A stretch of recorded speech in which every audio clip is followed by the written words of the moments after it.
বেদাঙ্ক.com-এ তোমাদের স্বাগত। আমি নীলাঞ্জন, তোমাদের ম্যাথসের টিচার। তো আজকে যে অঙ্কটা আমি তোমাদের সামনে করব, দেখো সেই অঙ্কটা স্ক্রিনে দেওয়া আছে। এ 20% লোকসানে বি কে একটি দ্রব্য বিক্রি করলো এবং বি সেটি 20% লাভে সি কে বিক্রি করলো। সি যে মূল্যের দ্রব্যটি কিনেছে, এ যদি সেই মূল্যে দ্রব্যটি বিক্রি করতে পারত, তবে তার লাভ বা ক্ষতির শতকরা হার কত হতো। দেখো, এই ধরনের কোশ্চেনে অ্যাপ্রোচ একটাই, মানে অ্যাপ্রোচ একটা না, মানে সিম্পল যদি তুমি ওয়েতে করতে যাও বা সিম্পল মেথডে করতে যাও, তাহলে বেসিক বেসিক একটা অ্যাপ্রোচ ফলো করলেই তুমি মোটামুটি কারেক্ট অ্যান্সারে পৌঁছে যাবে। সেটা কি, দেখো এই অঙ্কের কোনো জায়গায় ক্রয় মূল্য কত সেটা কিন্তু উল্লেখ করা নেই। তাহলে কি, আমাদের সবসময় শুরুটা এইভাবে করলে অনেক বেটার। যদি ক্রয় মূল্য তোমার কাছে অজানা থাকে বা দেওয়া না থাকে, তাহলে তুমি একটা কোনো ভেরিয়েবল ধরে নাও। ধরি ক্রয় মূল্য ইকুয়াল টু সাম এক্স টাকা বা ওয়াই টাকা। আমি যেমন ধরি 100x টাকা। তারপরে অ্যাপ্রোচ করো। কেন কেন এই কারণে লাভ বা ক্ষতি, শতকরা হার, সবকিছু কিন্তু ক্রয় মূল্যের উপরই হয়। সুতরাং ক্রয় মূল্য কিছু ধরে না, মানে কিছু না ধরলে প্রবলেম হবে। আর সবচেয়ে বড় জিনিস, তুমি যদি ক্রয় মূল্যকে একটা ভেরিয়েবল ধরে নাও, তোমার অঙ্কটা অনেক সহজ হতে হবে। তাহলে শুরু করা যাক। ধরি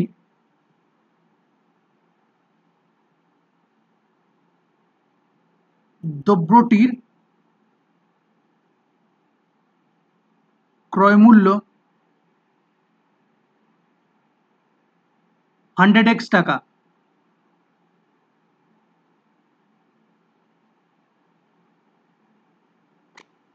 এ 20% লোকসানে বি কে একটি দ্রব্য বিক্রি করলো। তাহলে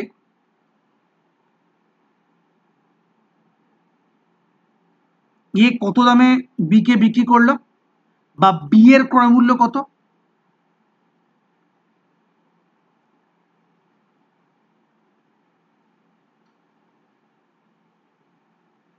বি এর কাছে দ্রব্যটির ক্রয় মূল্য, বি এর কাছে দ্রব্যটির ক্রয় মূল্য কোনটা? যেটা এ বিক্রি করেছে বি কে। তাহলে এ দ্রব্যটি 20% লোকসানে বি কে বিক্রি করেছে। অতএব 100x minus 20 divided by 100 into 100x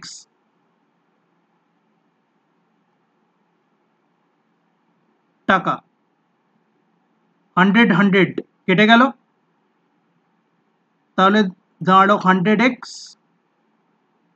minus 20x, তাহলে 80x টাকা।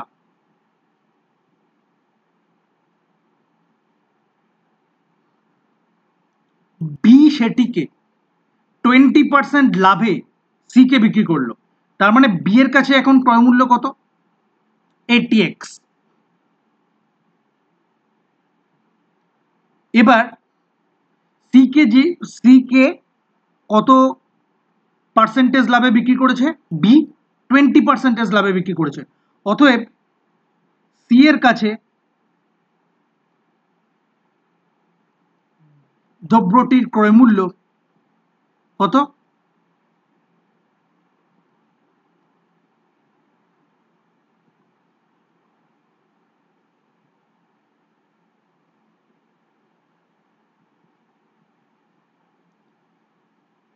$80x plus 80x into 20/100।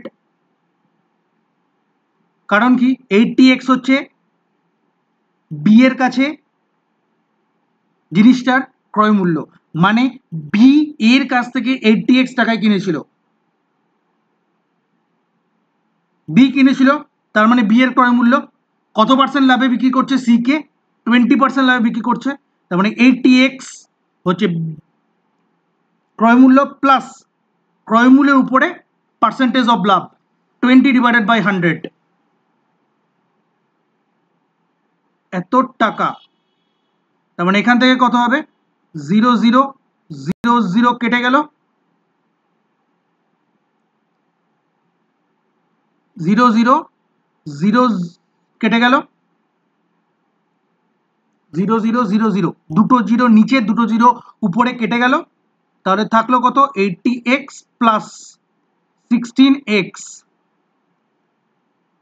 টাকা তার মানে কত 96x টাকা। সি এর কাছে দ্রব্যের ক্রয় মূল্য কত 96x।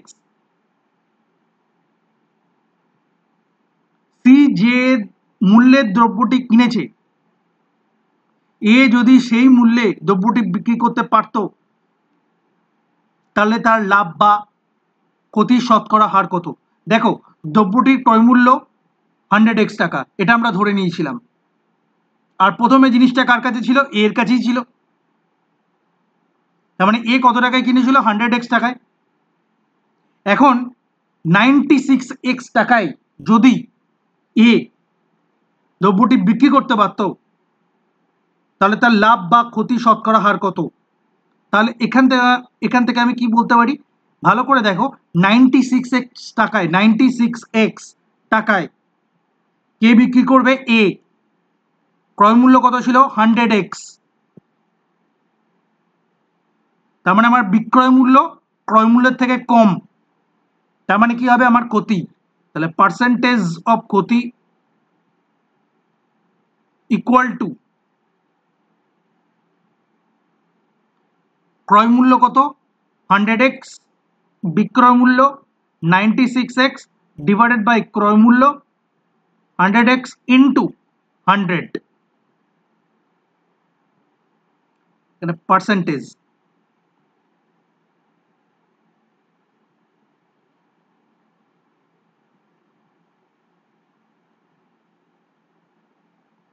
মানে এখান থেকে পাবো 4x divided by 100x into 100 percentage তাহলে এখান থেকে 0000 কেটে গেল x কেটে গেল অতএব 4%। তাহলে ক্ষতি কত 4%, ক্ষতি 4%। বিদঙ্ক.com এই সলিউশনটি দেখার জন্য ধন্যবাদ।